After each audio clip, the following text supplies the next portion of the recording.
চট্টগ্রামের শাহ আমানত আন্তর্জাতিক বিমানবন্দরে হঠাৎ করে যুক্তরাষ্ট্রের সামরিক বিমান ও সেনাদের উপস্থিতি ঘিরে সামাজিক যোগাযোগ মাধ্যমে ব্যাপক আলোচনা চলছে।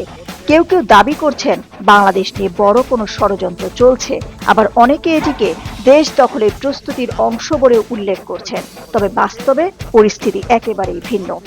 বাংলাদেশের আন্তঃবাহিনী জনসংযোগ পরিদপ্তর জানিয়েছে, বর্তমানে বাংলাদেশ বিমান বাহিনী ও যুক্তরাষ্ট্রের প্যাসিফিক এয়ারফোর্স যৌথ মহড়ায় অংশ নিচ্ছে। 7 দিন ব্যাপী এই মহড়ার নাম অপারেশন প্যাসিফিক অ্যাঞ্জেল 253। এতে যুক্তরাষ্ট্রের দুটি C-130 জে সুপার হারকিউলিস পরিবহন বিমান, বাংলাদেশের একটি C-30 জে বিমান ও একটি MI-17 হেলিকপ্টার অংশ নিচ্ছে। মহড়ায় যুক্ত রয়েছে বাংলাদেশের 150 জন এবং যুক্তরাষ্ট্রের 92 জন সেনা সদস্য।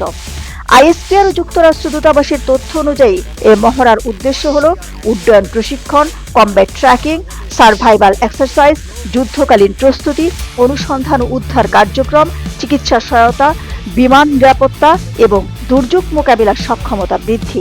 অর্থাৎ মূল লক্ষ্য প্রতিরক্ষা সহযোগিতা জোরদার করা ও দুর্যোগ ব্যবস্থাপনার দক্ষতা বাড়ানো। এদিকে সামাজিক যোগাযোগ মাধ্যমে মার্কিন সেনাদের ছবি ও ভিডিও ছড়িয়ে বিভ্রান্তি তৈরির চেষ্টা চলছে। এমনকি দাবি করা হয়েছে তারা চট্টগ্রামের একটি হোটেলে রেজিস্ট্রেশন ছাড়াই অবস্থান করছেন। তবে সংশ্লিষ্ট হোটেল কর্তৃপক্ষ স্পষ্ট জানিয়েছে, সব সেনা সদস্য নিয়ম মেনে পাসপোর্ট ও ভিসার তথ্য দিয়ে অবস্থান করছেন, ঠিক অন্য যে কোনো বিদেশি অতিথির মতোই। প্রতিরক্ষা বিশেষজ্ঞদের মতে, বাংলাদেশের ভূ রাজনৈতিক গুরুত্ব ও সংবেদনশীলতার কারণে এ ধরনের মহড়াকে প্রায়ই অতিরঞ্জিতভাবে উপস্থাপন করা হয়, কিন্তু বাস্তবে এটি কেবল আন্তর্জাতিক প্রতিরক্ষা সহযোগিতারই অংশ, যা অতীতেও হয়েছে এবং ভবিষ্যতেও হওয়ার সম্ভাবনা রয়েছে।